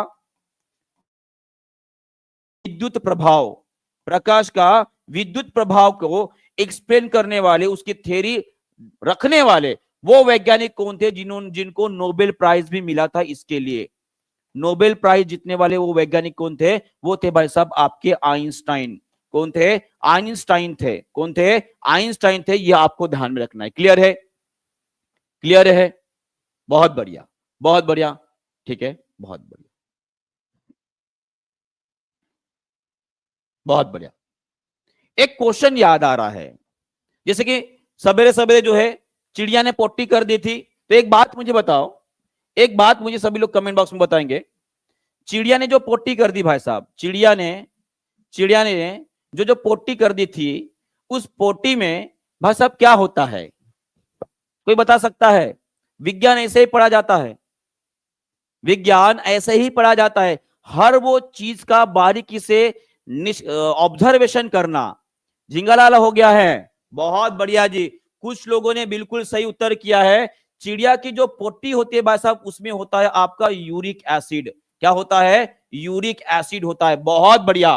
क्या होता है? यूरिक एसिड होता है। और उसी तरह से अगर मैं मानव की पोटी की बात करूंगा, अगर मैं मानव के पोटी की बात करूंगा, तो मानव के पोटी में क्या होता है? उसी तरह से अगर मैं मछली के पोटी की बात करूंगा, अगर मैं मछली के पोटी की बात करूंगा, तो उसमें क्या होता है? अगर मैं किसी पेंगुइन सबको पता है, पेंगुइन के पोटी की बात करूंगा, तो उसमें क्या होता है? देखते हैं कितने लोग इसका उत्तर कर पाते हैं। बहुत बढ़िया जी। मानव की पोटी बनी होती है यूरिया से। किससे बनी होती है? यूरिया निकलता है भाई साहब। मछली के पोटी में क्या होता है जी? उसमें होता है आपका अमोनिया। क्या होता है? अमोनिया होता है। और उसी तरह से पेंगुइन के पोटी की बात करता हूं, तो उसमें क्या रहेगा? ग्वानिन रहता है। क्या रहता है? ग्वानिन रहता है। याद रखिएगा। क्लियर है? हाँ, बहुत बढ़िया। चलो आगे बढ़ते हैं। नेक्स्ट क्वेश्चन आप सभी के लिए, इसका भी आंसर कर देंगे। Who introduce the metric system? Metric प्रणाली। अब बताओ कि सर ये मैट्रिक क्या है? मैट्रिक मतलब 10वीं नहीं होती है। कितने लोगों ने ये सोच लिया कि सर मैट्रिक सिस्टम का मतलब क्या होता है? मैट्रिक सिस्टम मतलब 10वीं कक्षा नहीं होते हैं जी। जिसे बोलते थे पहले के जमाने में, कितने पढ़े हो? मैट्रिकुलेटेड हो। मैट्रिकुलेटेड हो माने कि 10वीं पास हो। नहीं जी, यहाँ पे मैट्रिक सिस्टम का मतलब 10वीं पास नहीं है। कुछ लोगों ने सब समझ भी लिया होगा। कितने लोगों ने ये समझा था? सच में बताना। और लग भी रहा है कि ये कोई इतिहास का क्वेश्चन है, ये हिस्ट्री का क्वेश्चन है, ऐसे लग रहा है ना? कितने लोगों ने ये समझा था कि मैट्रिक का मतलब 10वीं होती है? समझे थे कुछ लोगों ने? समझे थे ना? समझे थे, मुझे पता है। ठीक है, तो याद रखूंगा, या याद रखिए आप, ये मैट्रिक प्रणाली का मतलब होता है कि एक प्रकार की ये गणना करने वाली प्रणाली है। गणना मतलब जिसे बोलेंगे हम मेजरमेंट। मेजरमेंट, ठीक है। मेजरमेंट माने कि किसी भी चीज की लंबाई गिनना है, उसका मापन करना है। मापन करने की एक इकाई है, उसे बोलते हैं हम मैट्रिक सिस्टम। जिस तरह से इंटरनेशनल सिस्टम होती है, एसआई सिस्टम होती है, उसी तरह से एक मैट्रिक सिस्टम होती है। और इसके बारे में या इसको इंट्रोड्यूस करने वाले जो गवर्नमेंट है वो फ्रेंच गवर्नमेंट थी। कौन सी थी? फ्रेंच गवर्नमेंट थी। ये आपको ध्यान में रखना है। और इसके बारे में थोड़ा सा जान लेते। देखिए, जनरली हमारे पास जो है 4 प्रकार की सिस्टम्स अवेलेबल है। एक होती है आपकी एफपीएस सिस्टम, जिसे हम ब्रिटिश सिस्टम भी बोलते हैं। एफपीएस, फीट पाउंड, ठीक है, इस तरह से वो सेकंड होता है। सीजीएस सिस्टम होती है, और एक एमकेएस सिस्टम होती है। और एमकेएस को ही हम मैट्रिक सिस्टम भी बोलते हैं। एमकेएस को ही हम मैट्रिक सिस्टम भी बोलते हैं, जो फ्रेंच गवर्नमेंट द्वारा जो है उसको इंट्रोड्यूस किया जाता, फ्रेंच गवर्नमेंट द्वारा। ठीक है, ये आपको ध्यान में रखना है। और उसी तरह से एक और सिस्टम है जो इंटरनेशनली एक्सेप्टेड सिस्टम है, इसे बोला जाता है एसआई सिस्टम। क्या बोलते हैं जी? उसे एसआई सिस्टम बोला जाता है। तो ये 4 प्रकार की प्रणालियां जो है अभी फिलहाल दुनिया में इस्तेमाल किए जा रहे हैं। ठीक है, एमकेएस, सीजीएस, एफपीएस और एसआई। और हमारे भारत में, सभी लोग कमेंट बॉक्स में लिखकर बताएंगे कि हमारे भारत में एसआई सिस्टम के अलावा दूसरी कौन सी सिस्टम इस्तेमाल की जाती है। सभी लोग एक बार जरूर कमेंट बॉक्स में जल्दी से आंसर मुझे लिखकर बताएंगे कि हमारे भारत में एसआई सिस्टम तो पूरी दुनिया में इस्तेमाल की जाती है, ताकि सभी दुनिया में जो है सही तरीके से पढ़ा जाए, उनकी सही एक सिस्टम रहे। तो हमारे भारत में इस्तेमाल की जाती है एमकेएस सिस्टम। कौन सी? MK system. पर इसके अलावा भी अगर प्राचीन भारत में जाओगे तो वहां पे एक अलग सिस्टम थी गिनने की। वो सिस्टम शायद आपने इसको देखा होगा। ठीक है, ये तो हो गए। और उसी तरह से ये आपने कितने लोगों ने जाना है ना? गोटियां खेली हो भाई साहब? गोटियां खेले हो? एक ही, दो ही पढ़ते हो ना, हैंड स्पैन जिसे बोलते हैं। ये भी एक मेजरमेंट की सिस्टम है। मेजरमेंट की सिस्टम है, माने कि अंगूठे से लेकर जो आपकी उंगली है, इन दोनों का अंतर। उसी तरह से फीट, क्यूबिट बोला जाता है, माने कि आपके उंगली के नोक से लेकर आपकी जो कोहनी होती है, यहां तक जो अंतर होता है, इसे क्यूबिट बोला जाता है। इसे आर्म स्पैन बोला जाता है ना? बचपन में आप जब कभी रो में लगते थे तो टीचर बोलते भाई साहब अपने हाथ फैलाओ और उतने दूर दूर हो जाओ, इसे आर्म स्पैन बोला जाता है। और उसी तरह से पेस, कितने लोगों ने क्रिकेट खेला है? जी बिल्कुल, एक बिट्टा बोलते हैं उसे। कितने लोगों ने क्रिकेट खेला? अगर क्रिकेट खेला है तो क्रिकेट की जो पिच होती है ना भाई साहब, तो वो पिच जो है हम इस तरह से चलकर मापते थे। 25 पैर, उसको हम पैर के नाम से जानते हैं। 25 पैर, क्या बोलते हैं उसको? 25 पैर या 27 पैर उसकी टोटल लेंथ रहते थे। अगर आपने खेला तो आपको पता है। और आप जब क्रिकेट का ग्राउंड बनाते थे भाई साहब, पिच बनाते थे, तो उस टाइम आप कितने पैर लेते थे? कितने पैर लेते वो भी बता देना, ठीक है? उसके बाद फुट स्पैन, है ना? फुट स्पैन ये पता है कब लेते थे? क्रिकेट की जो बीच में 3 डंडियां लगाते हैं ना, उसके बाद, हाँ 1 2 3 4, यहां से रहेगा वाइड बॉल और यहां से उतर अगर जाए तो गया काम से, ठीक है? तो इस तरह से याद आया सभी को बचपना? याद आया ना? ये बचपन में इस्तेमाल किए जा रहे हैं, हमने इस्तेमाल किया है, पर ये अभी पढ़ रहे हैं।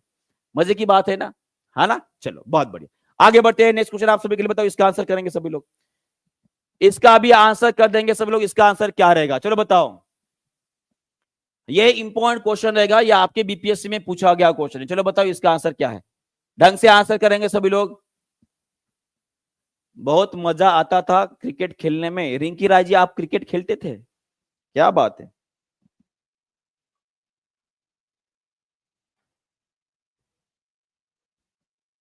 एंड विशेषज्ञ निम्नलिखित में से कौन सा दर्पण का उपयोग करते हैं? एंड का मतलब क्या है? आंखों के, दांत के डॉक्टर, है ना, उनको एंड स्पेशलिस्ट बोला जाता है। कान के डॉक्टर भी आ गए उसमें। तो अब से वो इस्तेमाल करेंगे ऐसे मिरर को जो बड़ा नजर आए। बड़ा नजर आने के लिए हम इस्तेमाल करते हैं कॉनकेव मिरर। क्या करते हैं? कॉनकेव मिरर का इस्तेमाल करते हैं।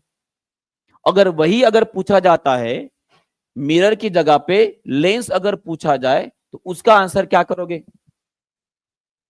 और जहां पे मिरर मिरर नजर आ रहा है उन सभी में मिरर लगा दो, ठीक है? अगर ऐसे पूछा जाए दांत का डॉक्टर कौन सा लेंस का इस्तेमाल करता है? चलो बताओ। अच्छा, दांत का डॉक्टर कौन सा लेंस का इस्तेमाल करेगा? देखिए हो भाई साहब, जो जेवर वाले, जेवर जो सोनार लोग होते हैं भाई साहब, जेवर बेचने वाले, सोना चांदी बेचने वाले, इस तरह से झूम कर करके देखते हैं कौन सा होता है जी वो। लेंस की बात आ जाए तो याद रखिएगा वो रहेगा आपका कॉन्वेक्स लेंस, मान की उत्तल लेंस रहेगा। कौन सा रहेगा? उत्तल लेंस रहेगा। याद है सभी को? चलो बहुत बढ़िया, आगे बढ़ते हैं। नेक्स्ट क्वेश्चन आप सभी के लिए कहा गया क्वेश्चन। ओके, अब देखो आंखों के बारे में अगर आपको जानना है तो आंखों के जो भी डिफेक्ट्स है उन सभी को जानना जरूरी है। और मैंने एक छोटा सा इंपॉर्टेंट सा एक वीडियो बनाना है। कितने लोगों ने इस वीडियो को देखा है? कितने लोगों ने इस वीडियो को देखा है? अगर आपने अभी तक नहीं देखा है तो मैं आपको बात बताना चाहूंगा कि ये पांचों के 5 प्रकार जो हमारे एनसीईआरटी में नहीं दी है। हमारे एनसीईआरटी में ये एस्टिग्मेटिज्म और जीरो फैतालिज्म जो है, जीरोप्थैल्मिया जो है, इनके बारे में नहीं लिखा है। अगर आपने नहीं देखा है तो इस वीडियो को जरूर देख लीजिएगा, जो आपको टीचिंग परीक्षा के साइट पर मिल जाएगा, या आप यूट्यूब पर जाकर ये human eye defect bye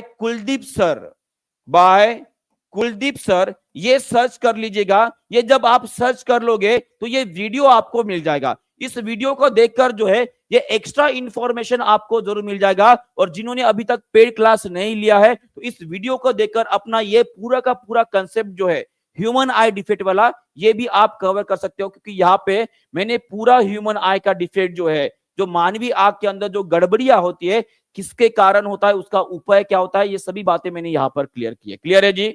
clear है? चलिए बहुत बढ़िया, आगे बढ़ते हैं। नेक्स्ट क्वेश्चन आप सभी के लिए बताओ इसका आंसर क्या रहेगा?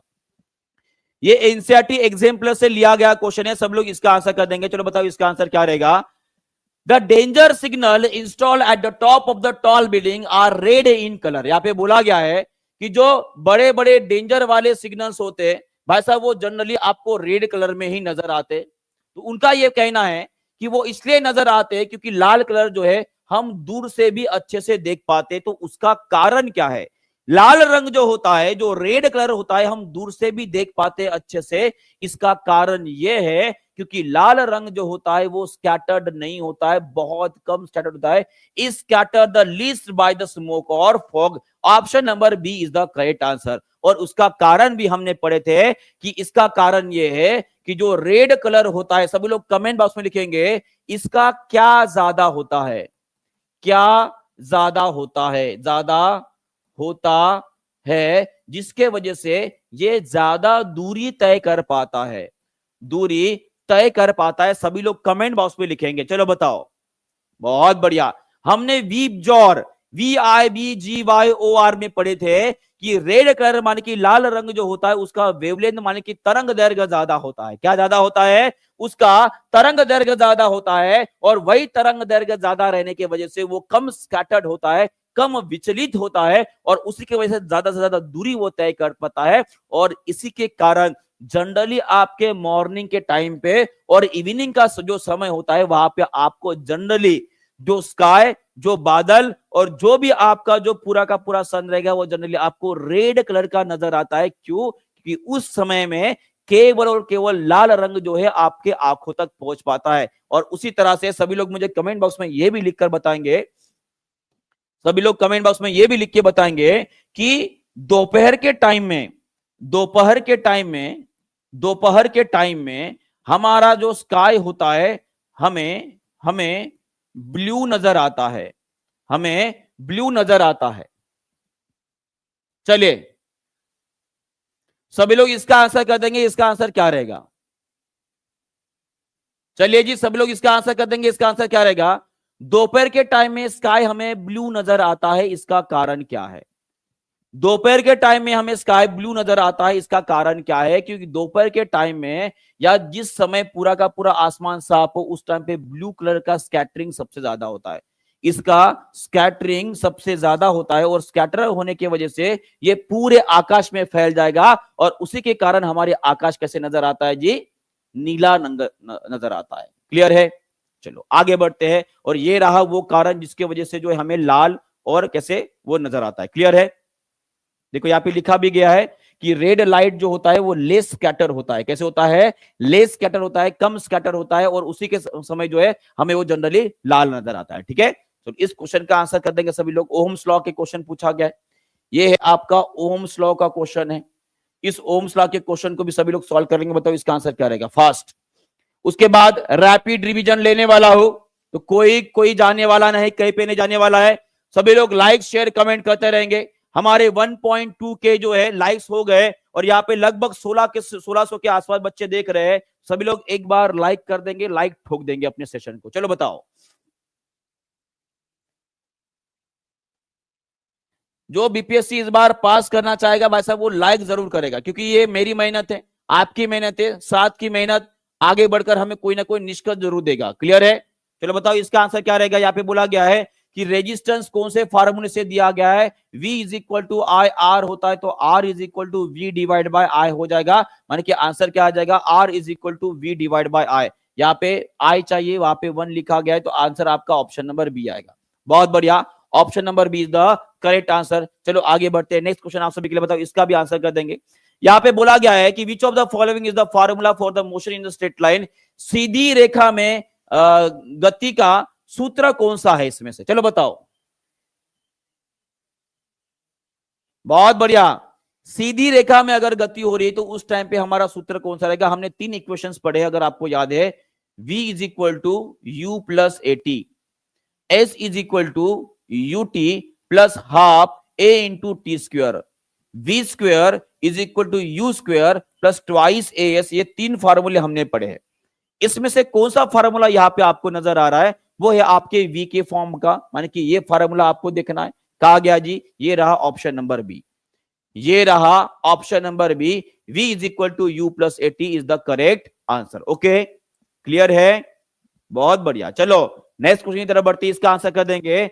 न्यूटन का तीसरा गति के नियम के ऊपर कौन से उदाहरण यहां पर दिए गए? चलो, और आपको बता दो, फिर से एक बार आपको रिवाइज कर देता हूं।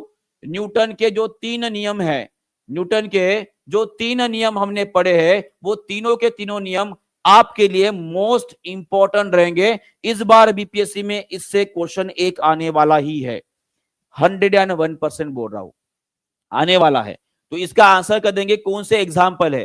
पहला बोला गया है कि गोली चलाने के बाद बंदूक पीछे आती है, यह आपका सही उत्तर है, न्यूटन के तीसरा नियम है। एक तैराक जब आगे बढ़ने के लिए जंप करता है तो वो जो नाव है भाई साहब वो पीछे की तरफ ढकेली जाती है, ये भी आपके न्यूटन के तीसरे नियम का ही उदाहरण है। उसके बाद रॉकेट का प्रपल्शन माने कि रॉकेट का ऊपर जाना, यह भी आपका तीसरे नियम का ही उदाहरण है। माने कि इसका आंसर क्या आएगा, इसका आंसर आएगा option number D, more than one of above is the correct answer. Newton का तीसरा नियम क्या बोलता है, to every action there is an equal and opposite reaction.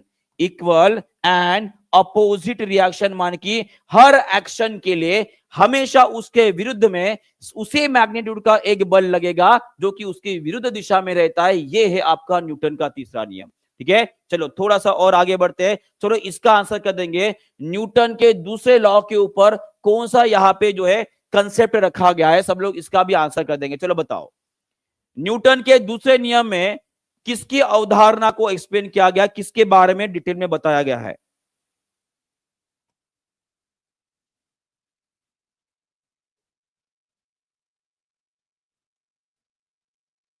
और सभी लोग जो है अभी रैपिड फायर क्वेश्चन के लिए भी रेडी हो जाएंगे, वो भी अपने होने वाले हैं आंसर करके जो है इसके बाद रैपिड फायर लेने वाला हूं, उसके बारे में सभी लोग तैयार है। और जो तैयार है एक बार हाथ ऊपर करके, भाई साहब जल्दी से तैयार हो जाएगा, बहुत बढ़िया। चलो बताओ इसका आंसर क्या रहेगा। बहुत सही, बहुत सही, मैक्सिमम लोगों ने आंसर दे दिया है कि न्यूटन का दूसरा नियम जो है, दूसरा नियम जो है वहां पे क्या बताया गया था, वहां पे बताया गया था भाई साहब कि अगर मैं किसी भी रेखीय संवेग को अगर मैं समय के साथ परिवर्तित कर रहा हूं तो मुझे मिलता है बल, मिलता है, क्या मिलता है, बल। तो इसका आंसर रहेगा आपका फोर्स, क्या रहेगा, फोर्स। और वही अगर आपको पूछा जाता है न्यूटन के पहले नियम फर्स्ट लॉ के बारे में, यही आपको ऑप्शन दिए गए। चलो सभी लोग आंसर कर देंगे, इसका आंसर क्या रहेगा जल्दी से।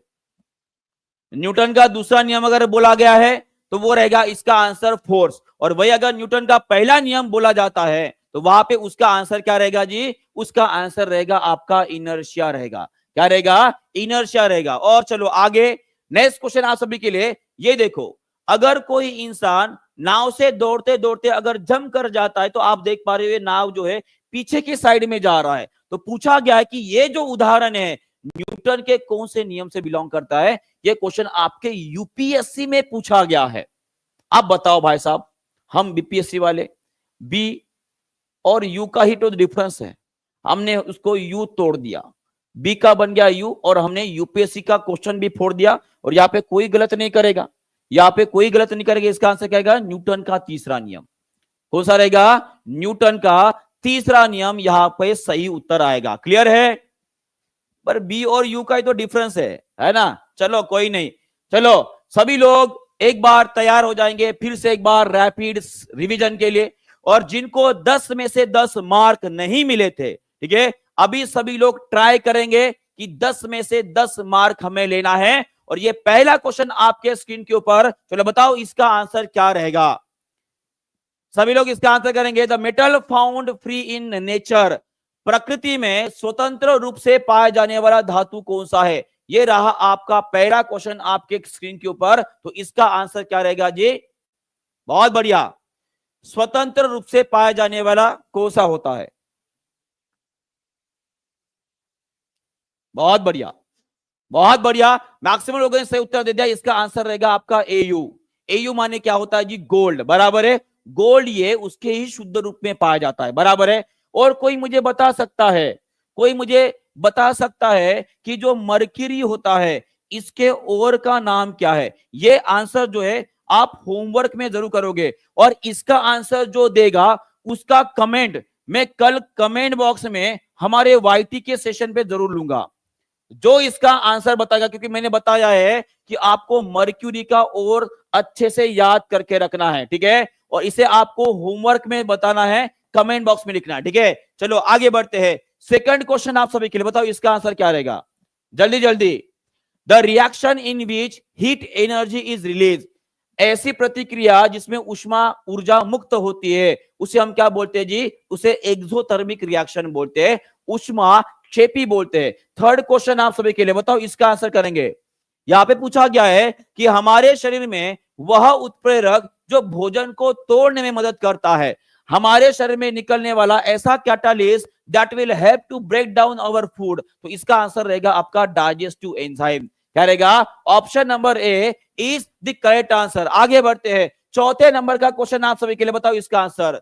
यदि कोई रोग गैर मानव जानवर से मानव में फैलता है तो उसे क्या बोला जाता है? हमारे बीपीएससी में पूछा गया क्वेश्चन है, इसका आंसर क्या रहेगा? जूनोटिक डिसीज, जिसे हम क्या बोलेंगे जी?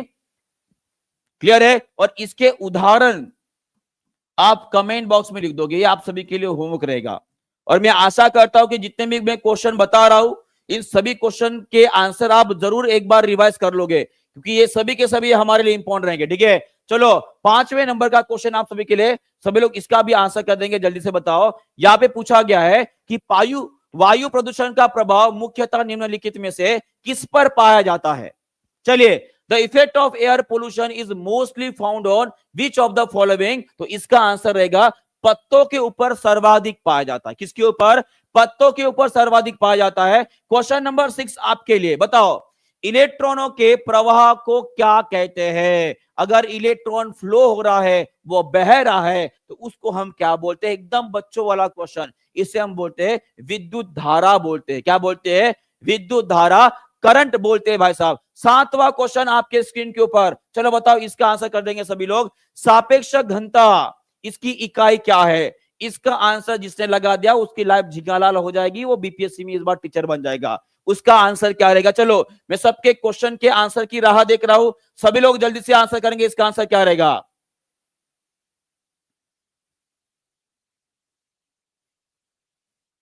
मन कर रहा है एक कान के नीचे दे दो भाई साहब, बाएं हाथ की। जिन लोगों ने सी टिक किया है ना भाई साहब, फ्यूचर खतरे में है, फ्यूचर खतरे में है। प्रैक्टिस की ज्यादा जरूरत है आप सभी को। जिन लोगों ने सी बोला है, आपका भविष्य खतरे में है। इस क्वेश्चन को मैंने बार बार बोला है कि ये क्वेश्चन के ऊपर अच्छे से ध्यान दीजिएगा। ठीक है, इसका आंसर रहेगा नो यूनिट।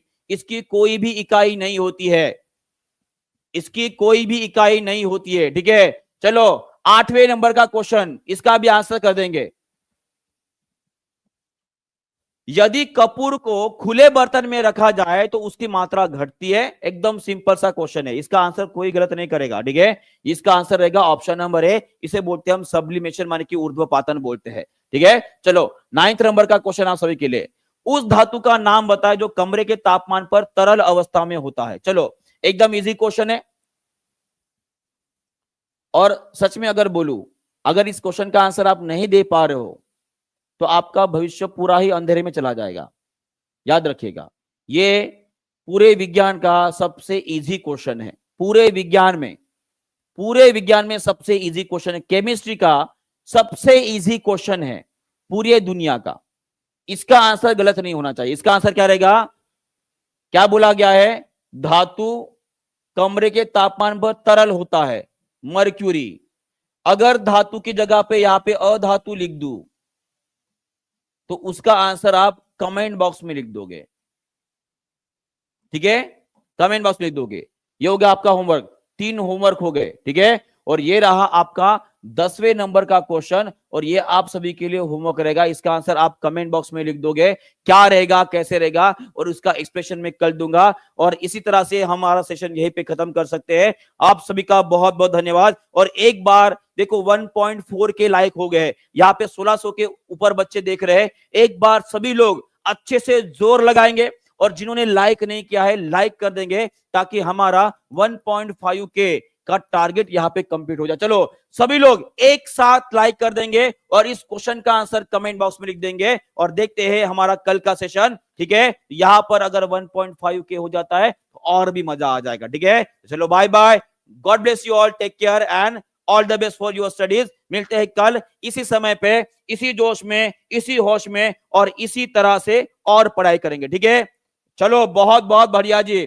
ये इसे बोलते हैं लगन, है ना, इसे बोलते हैं लगन। और कॉन्ग्रेचुलेशन टू ऑल, कांग्रेट्स भाई साहब, कांग्रेट्स। 1.5 का टारगेट हमने कंप्लीट कर दिया। All the best, thank you very much.